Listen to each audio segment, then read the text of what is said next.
Hello everyone, चलिए अपनी class start करते हैं। तो देखिए, आज जो एल्गी में अपन नया मेंबर पढ़ने जा रहे हैं वो है आपका पॉलीसाइफोनिया। ठीक है, तो मैंने आपको बताया था कि किसी भी एल्गी को पढ़ने से पहले सबसे पहले उसका वर्गीकरण पढ़ते हैं। ठीक है, तो वर्गीकरण में देखिए, विभाग हुई थैलोफाइटा, वर्ग है आपकी बात रोडोफाइसी मतलब रेड एल्गी, गण है सिरेनियल्स, कुल है इसका रोडोमेलिसी और वंश है इसका पॉलीसाइफोनिया। ठीक है, तो देखो पॉलीसाइफोनिया जो है उनका प्राप्ति स्थल क्या है, समुद्री जल, मतलब ये मोस्टली अलवड़ीय लवड़ीय पानी में पाए जाते हैं।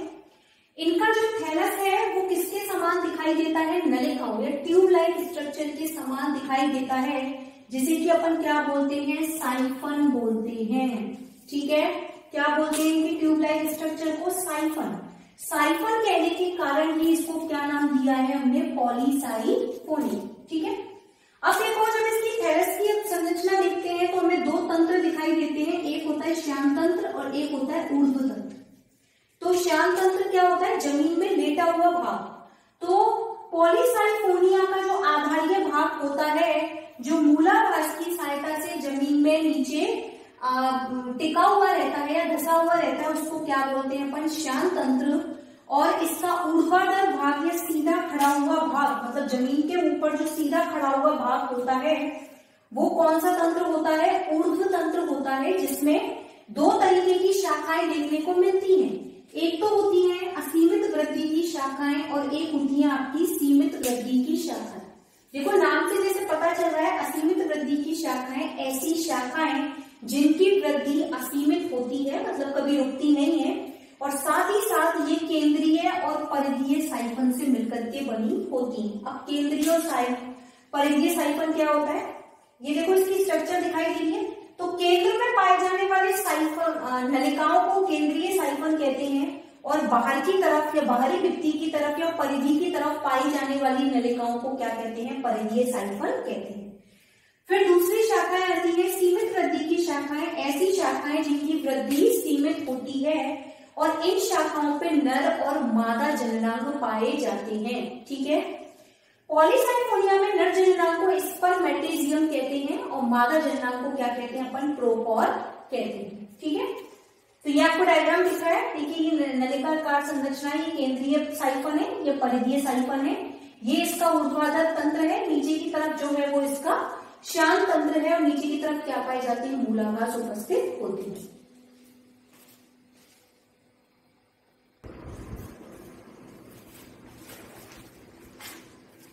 आगे देखिए, अब पढ़ते हैं इसमें अपन जनन। तो देखिए पॉलीसाइफोनिया में कायिक जनन और लैंगिक जनन मिलता है। कायिक जनन यहाँ विखंडन विधि के द्वारा होता है। विखंडन विधि वही है जो अभी तक अपन पढ़ चुके हैं। विखंडन विधि मतलब इस विधि के अंतर्गत पॉलीसाइफोनिया की प्लांट बॉडी छोटे छोटे खंडों में विभक्त हो जाती है और अनुकूल परिस्थितियां आने पर प्रत्येक खंड जो है वो अंकुरित होकर एक नया प्लांट बना लेता है। ठीक है, दूसरी विधि आती है इसमें लैंगिक जनन, ये इंपॉर्टेंट है। तो पॉलीसाइफोनिया में जो नर जननांग होता है उसको स्पर्मेटिजियम कहते हैं और जो मादा जननांग होता है उसको क्या बोलते हैं, प्रोकॉर्क बोलते हैं। देखो आपको मैंने बताया था कि नर और मादा जननांग का निर्माण हमेशा कहाँ होगा, सीमित वृद्धि की शाखाओं पर। और सीमित वृद्धि की शाखाएं भी दो प्रकार की होती हैं, एक होती है फलद और एक होती है बंध। फलद तो वो होती है जो जनन में भाग लेती है और बंध वो होती है जो जनन में भाग नहीं लेती। बंध मतलब स्टेराइल। तो फलद शाखा की कोई परिधीय कोशिका आकार में क्या हो जाती है, बड़ी हो जाती है और स्पर्मेटेजियम मात्र कोशिका के समान व्यवहार करती है। अब ये स्पर्मेटेजियम मात्र कोशिका आगे विभाजित होकर लगभग 2 से 4 स्पर्मेशिया बनाती है और प्रत्येक स्पर्मेशिया एक केंद्रीय होता है और अगुणित होता है। स्पर्मेशिया लाइक पुंगड़ू, जैसे अभी तक अपन पढ़ते आ रहे थे कि पुंगड़ू बनते हैं, एंकीरोजॉइड्स बनते हैं। तो स्पर्मेशिया एक तरीके के पुंगड़ू ही है जो अकेंद्रीय होते हैं और अगुणित होते हैं और आगे जल में तैरते हुए कहाँ जाते हैं, मादा जननांग प्रोकॉर्क तक जाते हैं। तो ये नर जननांग का विकास है कि इसमें सीमित वृद्धि की शाखा की कोई फलक शाखा उसकी भी कोई परिधीय कोशिका आकार में बड़ी होकर स्पर्मेटेजियम मात्र कोशिका के समान व्यवहार करती है, जो आगे विभाजित होकर लगभग 2 से 4 स्पर्मेशिया बनाती है। सबसे इंपॉर्टेंट जो है वो यहाँ मादा जननांग है, प्रोकॉर्प का निर्माण है, वो थोड़ा सा टिपिकल है। ठीक है,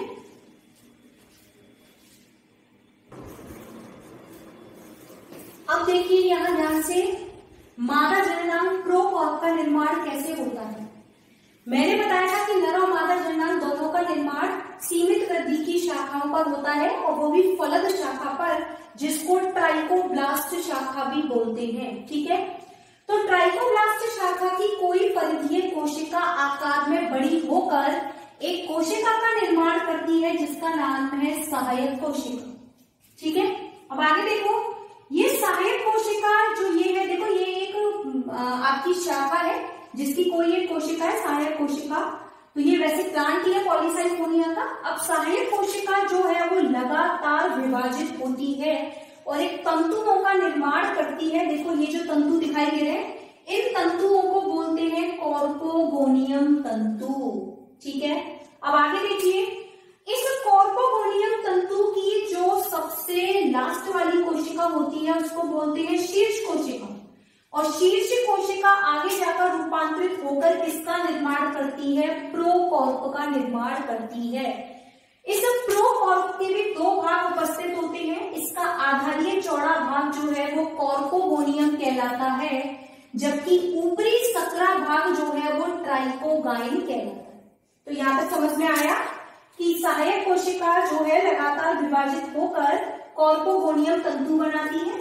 कॉर्पोगोनियम तंतु की शीर्ष कोशिका क्या बनाती है, प्रोकॉर्प बनाती है, जिसके 2 भाग होते हैं, ट्राइकोगाइन और कॉर्पोगोनियम। ठीक है, अब आगे देखो, ये जो सहायक कोशिका की शुरुआत में, अब ये सहायक कोशिका क्या करती है, दोबारा से विभाजित होती है और 2 कोशिकाओं का निर्माण करती है, जिसमें से एक कोशिका को बोलते हैं आधारीय कोशिका और दूसरी कोशिका को बोलते हैं अपन पार्श्व कोशिका। ठीक है, बेसल सेल और लेटरल सेल। आगे देखो, अब देखो ये जो है आधारीय कोशिका और पार्श्व कोशिका भी अब लगातार विभाजित होकर तंतु बनाती हैं, जिनको आधारीय बंध्य तंतु और पार्श्व बंध्य तंतु कहते हैं। बंध्य तंतु मतलब स्टेराइल होते हैं, ये जनन में भाग नहीं लेते। अब देखो इंपॉर्टेंट प्रोसेस आती है निषेचन। अब क्या होगा, निषेचन जैसे ही अनुकूल परिस्थितियां आएंगी तो जल में तैरते हुए स्पर्मेटेशिया कहाँ आएंगे, इस प्रोकॉर्प के समीप आते हैं, जिसके कारण प्रोकॉर्प का ये जो ट्राइकोगाइन वाला भाग है वो क्या हो जाता है, रप्चर हो जाता है, फट जाता है। और जैसे ही ये फटता है, ये वाला पार्ट जैसे ही फटेगा तो स्पर्मेशिया किस में प्रवेश करेंगे, प्रोकॉर्प में प्रवेश करेंगे, और एक स्पर्मेशिया एक अंड के साथ संयुक्त होकर क्या बनाएगा, द्विगुणित युग्मनस बनाएगा। तो यहां तक समझ में आया कि सबसे पहले सहायक कोशिका थी, उसमें विभाजन करके कॉर्पोगोनियम तंतु बनाए। कॉर्पोगोनियम तंतु की शीर्ष कोशिका ने प्रोकॉर्प बनाया। प्रोकॉर्प के 2 भाग थे, कॉर्पोगोनियम और ट्राइकोगाइन, और साथ ही सहायक कोशिका ने दोबारा विभाजित होकर आधारी कोशिका और पार्श्व कोशिका बनाई।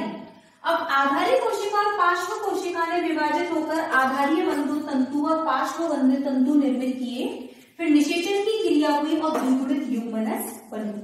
ठीक है, तो ये तो कहां तक का प्रोसेस था आपका, निषेचन तक का प्रोसेस।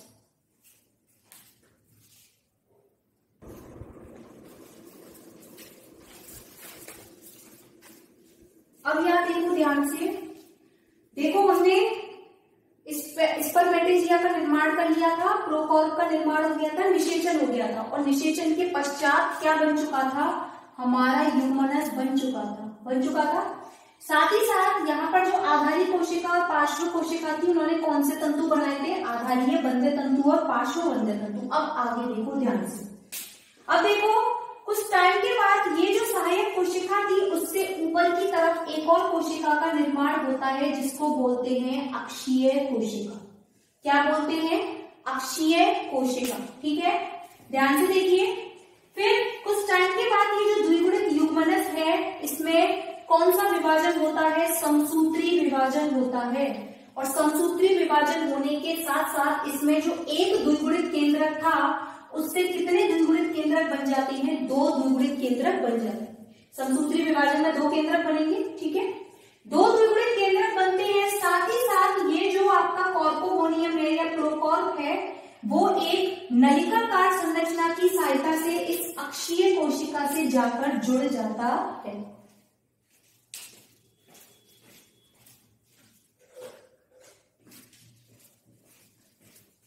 देखो ध्यान से, दिखाई दे रहा होगा, ये एक नलिकाकार संरचना है। इसे ट्यूब लाइक स्ट्रक्चर से ये कॉर्पोगोनियम जो थी वो किससे जुड़ जाती है, अक्षीय कोशिका से जुड़ जाती है, जिसके फलस्वरूप इस कॉर्पोगोनियम का एक केंद्रक किसमें चला जाता है, अक्षीय कोशिका में चला जाता है, ठीक है। साथ ही साथ ये जो वंदे तंतु है वे और भी विभाजन करते हैं और 4 से 6 कोशिकीय तंतुओं का निर्माण करते हैं। अब आगे देखिए ध्यान से, अब एक टाइम ऐसा आता है जब ये सहायक कोशिका, अक्षीय कोशिका, आधारी और पार्श्व वंदे तंतु सब आपस में विभाजित होकर एक संरचना का निर्माण करते हैं जिसको बोलते हैं बीजांड न्यास कोशिका, ठीक है। तो बीजांड न्यास कोशिका बनाने में कौन कौन भाग लेता है, ये ऊब्लास्ट, आपके सहायक तंतु, सहायक कोशिका, आधारी कोशिका, अक्षीय कोशिका और आपके ये वंदे तंतु मिलकर क्या बनाते हैं, बीजांड न्यास कोशिका बनाते हैं, जिसमें एक द्विगुणित केंद्रक पाया जाता है, ठीक है। और देखो ये जो थे आपके नीचे के तंतु, ये भी तंतुनुमा संरचना और बढ़ती चली हुई जाती है। कुछ टाइम के बाद ये बीजांड न्यास कोशिका जो है वो एक तंतुओं का निर्माण करती है जिसको गोनियोब्लास्ट तंतु कहते हैं। देखो ये बीजांड न्यास कोशिका के ऊपर ऐसे छोटे छोटे उभरे हुए भाग दिखाई देते हैं जिसको कौन से तंतु बोलते हैं, गोनियोब्लास्ट तंतु बोलते हैं। और प्रत्येक तंतु में कौन सा केंद्रक पाया जाता है, द्विगुणित केंद्रक पाया जाता है, ठीक है। अब आगे देखो, जैसे ही ये संरचना कुछ टाइम के बाद एक फ्लास्क नुमा संरचना में रूपांतरित हो जाती है, जिसमें कि गोनियोब्लास्ट जो तंतु है वो अब किसमें चेंज हो जाते हैं, कॉर्पोस्पोरेंजियम में चेंज हो जाते हैं। ये जो तंतु है उनके ऊपर एक देखो ये इस तरीके से संरचना बन जाती है जिसको अपन क्या बोलते हैं, कॉर्पोस्पोरेंजियम बोलते हैं। और प्रत्येक कॉर्पोस्पोरेंजियम के अंदर कौन से स्पोर पाए जाते हैं, कॉर्पोस्पोर मिलते हैं, जो कैसे होंगे, द्विगुणित होते हैं और अचलनशील होते हैं। साथ ही साथ ये जो तंतु है, जो वंदे तंतु है, वो सब मिलकर एक फ्लास्क नुमा संरचना का निर्माण कर लेते हैं जिसके अंदर ये कॉर्पोस्पोर बंद रहते हैं और ऊपर की तरफ एक छिद्र पाया जाता है जिसको ऑस्टियोल कहते हैं। ये छिद्र क्या करता है कि अनुकूल परिस्थितियां आने पर इन छिद्रों से कॉर्पोस्पोर क्या होते हैं, बाहर आते हैं और बाहर आकर अंकुरण होकर एक नया पॉलीसाइटोनिया बनाते हैं, ठीक है। तो ये थोड़ा सा कॉम्प्लिकेटेड है, अच्छे से पढ़ना।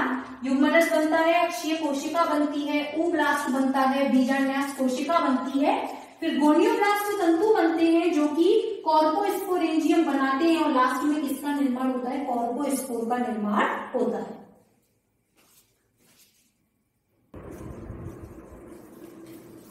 अब देखिए आगे, कॉर्पोस्पोर का निर्माण हुआ, जैसे ही अनुकूल परिस्थितियां आएंगी तो वो जो कॉर्पोस्पोरोफाइट था उसका ऑस्टियोल खुलेगा और वहां से कॉर्पोस्पोर क्या होंगे, मुक्त होंगे। अब देखो कॉर्पोस्पोर का अंकुरण कैसे होगा। हमने यहाँ एक कॉर्पोस्पोर लिया है, इसमें 2 बार अनुप्रस्थ विभाजन होता है तो 4 कोशिकाएं बनती हैं, जिनमें से ऊपर की 2 कोशिकाओं को चतुष्क बीजाणु कोशिका कहते हैं और नीचे की 2 कोशिकाओं को मूलाभासी कोशिका कहते हैं। ये नीचे की 2 कोशिकाएं आगे जाकर प्लांट के मूलाभास का निर्माण करती हैं और ऊपर की 2 कोशिकाएं पूरी प्लांट बॉडी मतलब सीमित वृद्धि की शाखाएं, असीमित वृद्धि की शाखाएं, ऊर्ध्व तंत्र बनाती हैं, जिसको कौन सा प्लांट बोलते हैं अपन, चतुष्क बीजाणु पादप, ठीक है। अब देखो मान लीजिए हमने इस चतुष्क बीजाणु पादप की कोई एक परिधीय कोशिका ली। इस परिधीय कोशिका में जब उदग्र विभाजन होता है, ये कोई प्लांट है, इसकी परिधीय कोशिका हमने ली है। परिधीय कोशिका में विभाजन करने पर 2 कोशिकाएं बनती हैं, जिसमें अंदर की कोशिका को चतुष्क बीजाणुधानी मात्र कोशिका कहते हैं और बाहर की कोशिका को आवरण कोशिका कहते हैं, ठीक है।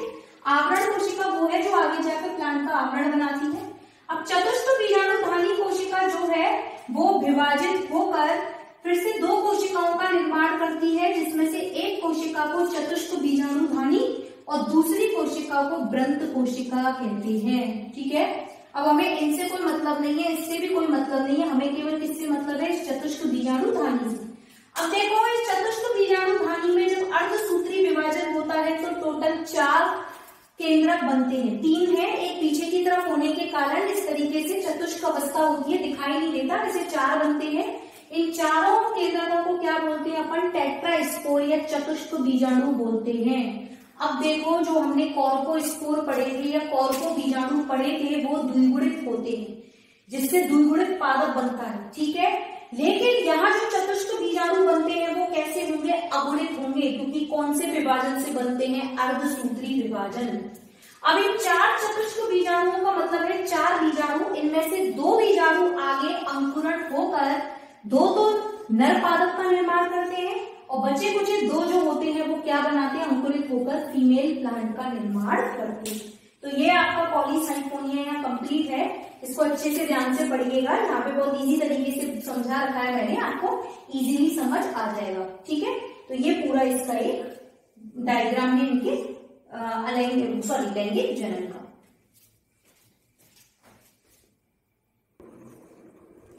नेक्स्ट आता है पॉलीसाइफोनिया के बाद देखिए एक्टोकार्पस। इसका वर्गीकरण विभाग थैलोफाइटा, वर्ग फियोफाइसी, मतलब ब्राउन एल्गी, गण हो गया एक्टोकार्पेल्स और वंश आपका क्या है? एक्टोकार्पस, ठीक है। इनका प्राप्ति स्थल क्या है? ये भी समुद्रीय आवास से लवणीय पानी में पाए जाते हैं। साथ ही साथ इनकी जो बाह्य भित्ति होती है वो जिलेटिनी पदार्थ की बनी होती है, जैसे कि एल्जिन और ल्यूकोसिन, जबकि आंतरिक भित्ति किसकी बनी होती है? सेल्यूलोज की बनी होती है। यह आपका स्ट्रक्चर देखिए, निचली सतह पर मूलाभास पाए जाते हैं और ये इसकी मुख्य अक्ष है, जिससे ये इसकी कुछ शाखा जैसी संरचनाएं निकलती हैं, जिस पर क्या पाए जाते हैं? तंतु पाए जाते हैं।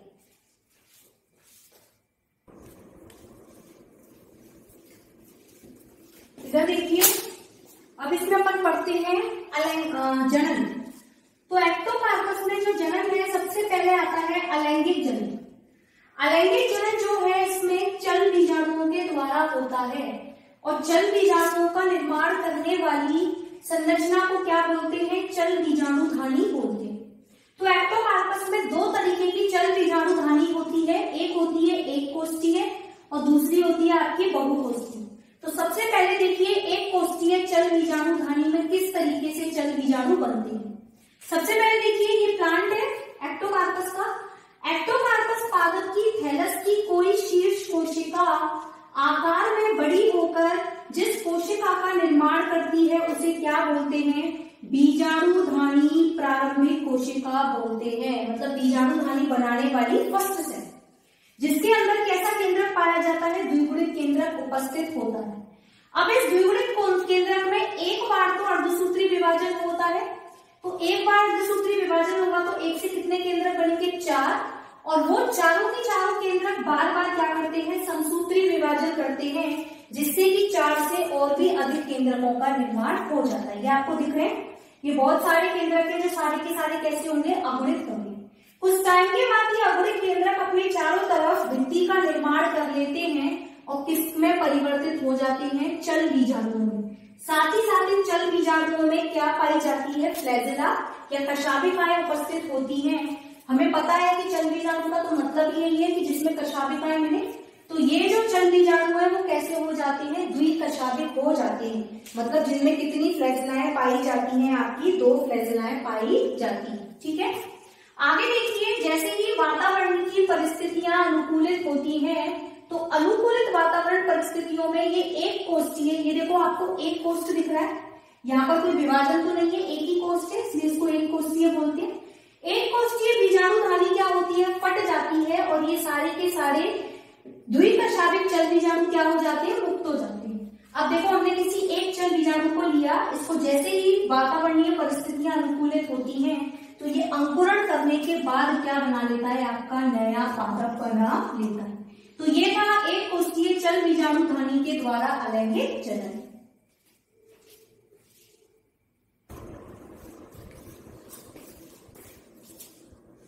अब ध्यान दीजिए, देखिए वो तो थी आपकी एक कोष्ठीय, अब आती है बहुकोष्ठीय।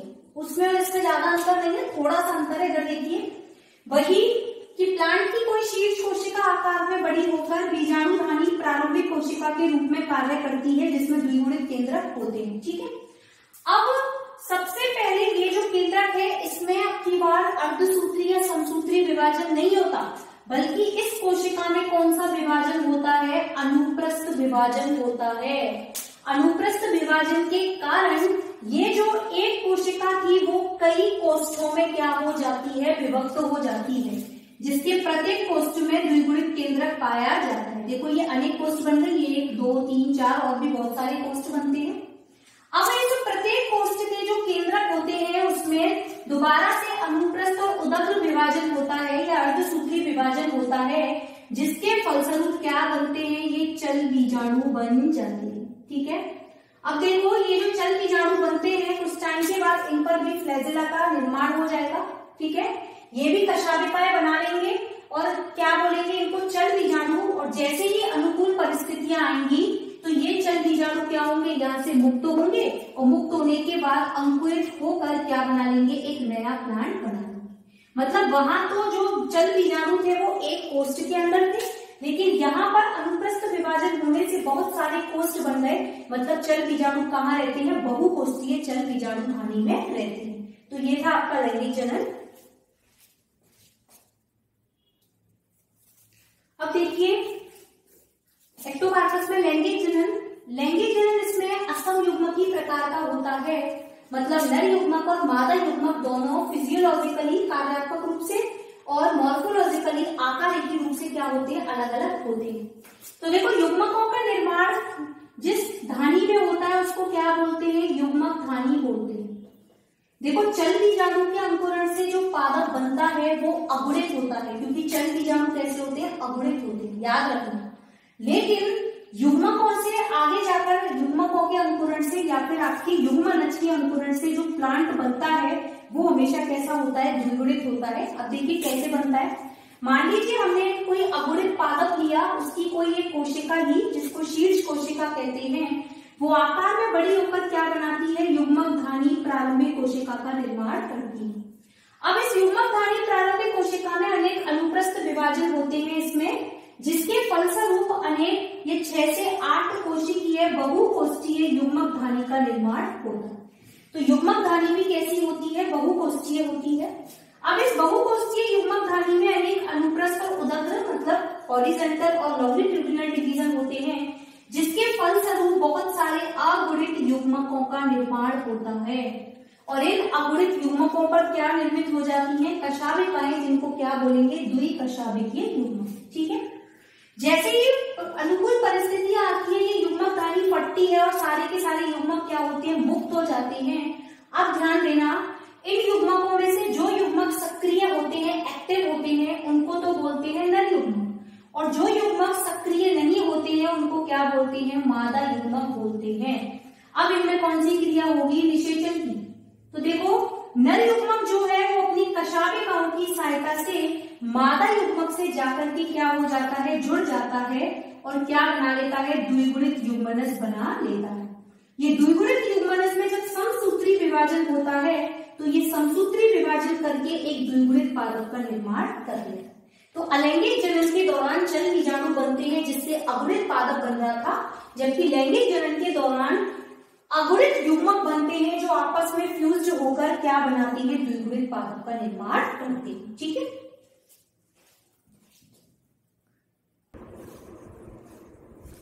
आगे आता है आपका देखिए कारा। ये इंपॉर्टेंट है पेपर के लिए। कारा का वर्गीकरण जब अपन देखते हैं तो विभाग थैलोफाइटा, वर्ग है इसका क्लोरोफाइसी मतलब ग्रीन एल्गी, गण है इसका कैरेल्स, कुल है इसका कैरेसी और वंश है आपका कारा। कारा जो है वो स्वच्छ पानी में पाए जाते हैं, फ्रेश वाटर एल्गी है। साथ ही इनके ऊपर कैल्शियम कार्बोनेट का निक्षेपण पाया जाता है, जिसके कारण इनकी बाह्य भित्ति काफी कठोर होती है। इनको स्टोन बर्ड या पत्थर फोड़ा भी कहते हैं। तो ये इंपॉर्टेंट पॉइंट है जो आता है कि पत्थर फोड़ा या कारा का दूसरा नाम बताइए। तो आंसर क्या है? Stone bird. जब अपन इसका थैलस देखते हैं तो इसके निचले वाले भाग पर पर्व मूलाभास पाए जाते हैं। ठीक है, एक इसका मुख्य अक्ष होता है जो कि पर्व और पर्व संधियों में बटा हुआ होता है और प्रत्येक पर्व संधि से 2 केंद्रीय कोशिकाएं पाई जाती है। ठीक है, देखो आपको ये डायग्राम दिखाई दे रहा है, जहां से ये शाखाएं निकल रही है वो उसकी पर्व संधि है और दो पर्व संधियों के बीच का भाग क्या कहलाता है? आपका पर्व कहलाता है। ठीक है, जैसे पेड़ पौधों में जहां से पत्तियां निकलती हैं उसको पर्व संधि कहते हैं। तो ये पर्व संधि वाला भाग है और दो पर्व संधियों के बीच का वाला भाग क्या कहलाएगा? आपका पर्व। ठीक है, साथ ही आगे सीमित वृद्धि की शाखा और असीमित वृद्धि की शाखाएं होती है। असीमित वृद्धि की शाखाएं वही है जो असीमित वृद्धि दर्शाती हैं, और सीमित वृद्धि की शाखा जो सीमित वृद्धि दर्शाती है जहां पर नर जननांग और मादा जननांग पाए जाते हैं। अब इनके नर और मादा जननांग के नाम थोड़े इंपॉर्टेंट है। इसमें नर जननांग को बोलते हैं ग्लोब्यूल, ठीक है, और मादा जननांग को इसमें क्या बोलते हैं? न्यूक्लियूल। नर जननांग को बोलते हैं ग्लोब्यूल और मादा जननांग को क्या बोलते हैं? न्यूक्लियूल बोलते हैं, जो 1 नंबर के क्वेश्चन में पेपर में क्वेश्चन आता है कि कारक के नर और मादा जननांगों के नाम बताइए। ठीक है, तो ये है आपका कारक।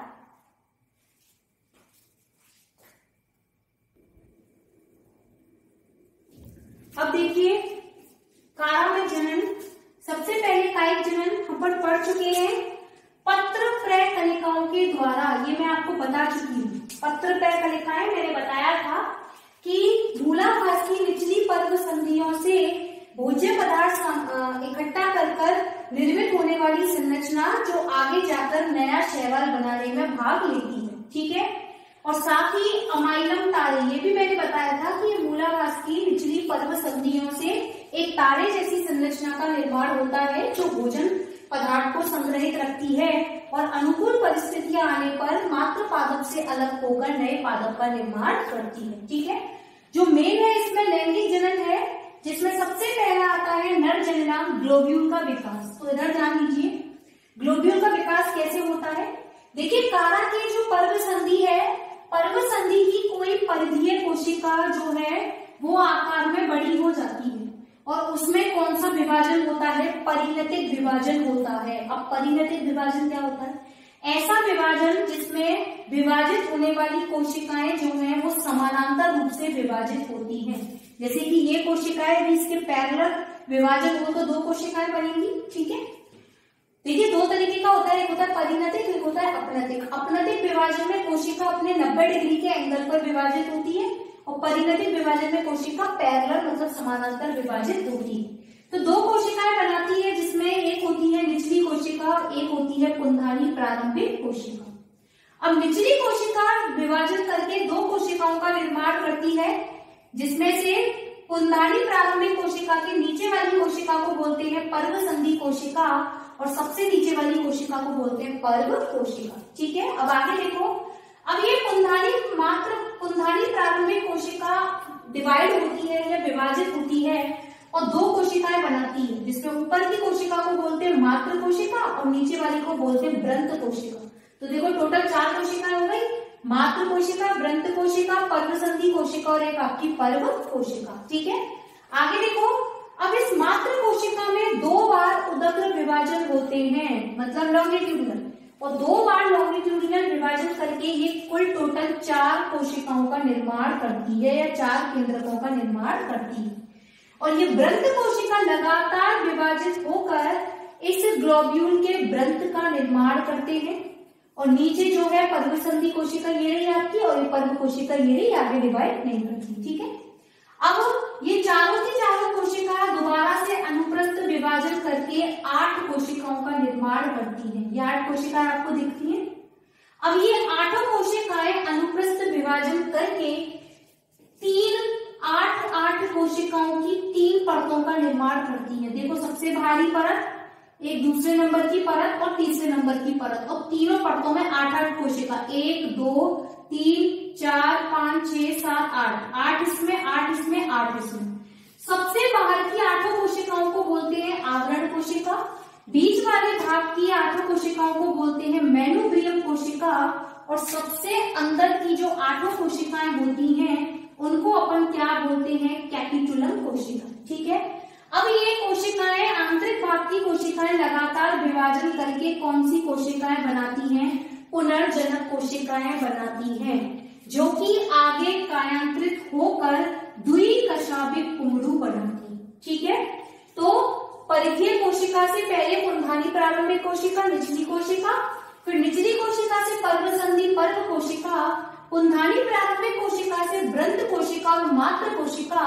मात्र कोशिका 2 बार स्वतंत्र विभाजन करके 4 कोशिका, 4 से 8 कोशिका, 8 से 8 कोशिकाओं की 3 परतें और सबसे आंतरिक परत विभाजित होकर पुनर्जनक कोशिका, जिससे आगे चलकर क्या बनते हैं, द्विकशाभिक कुंभ।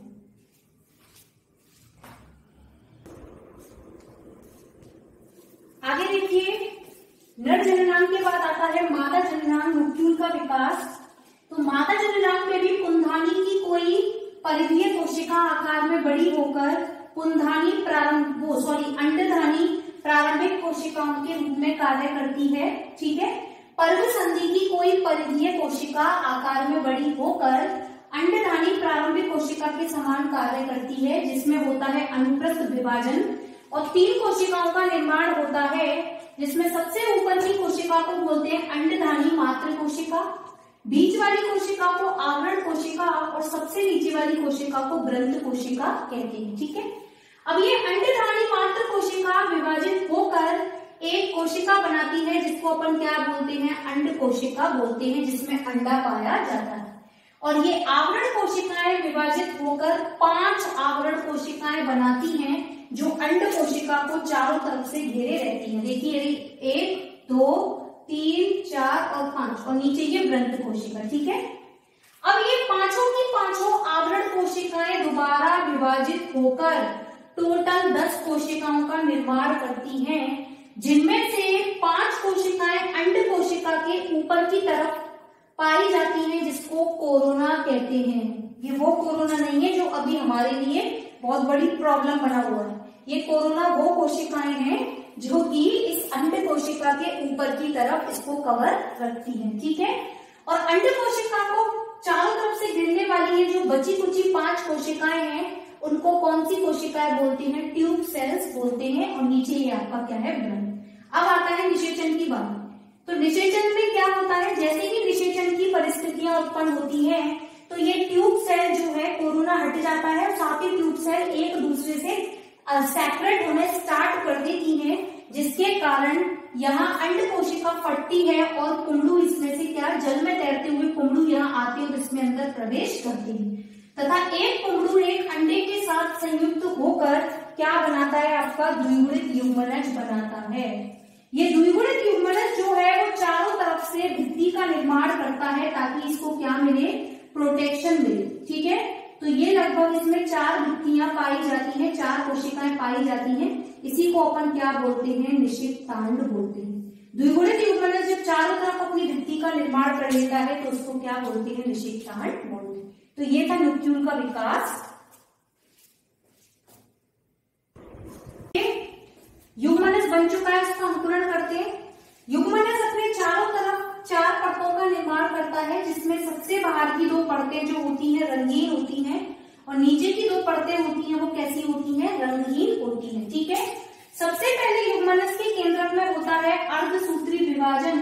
तो एक केंद्रक से कितने बनते हैं, 4 केंद्रक बनते हैं। ये चारों केंद्रक आप देख रहे हैं। अब इस युग्मनज में अब की बार होता है अनुप्रस्थ विभाजन। तो अनुप्रस्थ विभाजन होने से ये जो एक कोशिका है वो 2 कोशिका में बट जाती है, जिसमें कि 3 केंद्रक तो एक कोशिका में आ जाते हैं और बचा कुचा एक केंद्रक इस वाली कोशिका में उपस्थित रहता है। तो एक केंद्रक वाली कोशिका को शीर्ष कोशिका कहते हैं और 3 केंद्रक वाली कोशिका को आधारी कोशिका कहते हैं। और कुछ टाइम के बाद इस आधारी कोशिका के केंद्रक क्या हो जाते हैं, अपहिरासित हो जाते हैं या नष्ट हो जाते हैं। अब इस शीर्ष कोशिका में एक उदग्र विभाजन होता है, जिसके फलस्वरूप 2 कोशिकाएं बनती हैं, जिनमें से एक कोशिका को अक्षीय कोशिका कहते हैं और दूसरी कोशिका को मूलाभासीय कोशिका कहते हैं। कुछ टाइम के बाद ये भित्ति परतें फटती हैं, ये कोशिकाएं बाहर आती हैं। अक्षीय कोशिका अंकुरित होकर कारा के अक्ष का या मुख्य अक्ष का निर्माण करती है, और ये जो मूलाभासीय कोशिका है वो आगे जाकर इसके मूलाभास का निर्माण करती है, मतलब नया पादप बन जाता है, द्विगुणित पादप। ठीक है, तो ये था आपका कारा, जिसमें लैंगिक जनन, अलैंगिक जनन, और ये कारा बहुत इंपॉर्टेंट है पेपर की दृष्टि से, तो इसको अच्छे से पढ़ के जाइएगा। Thank you.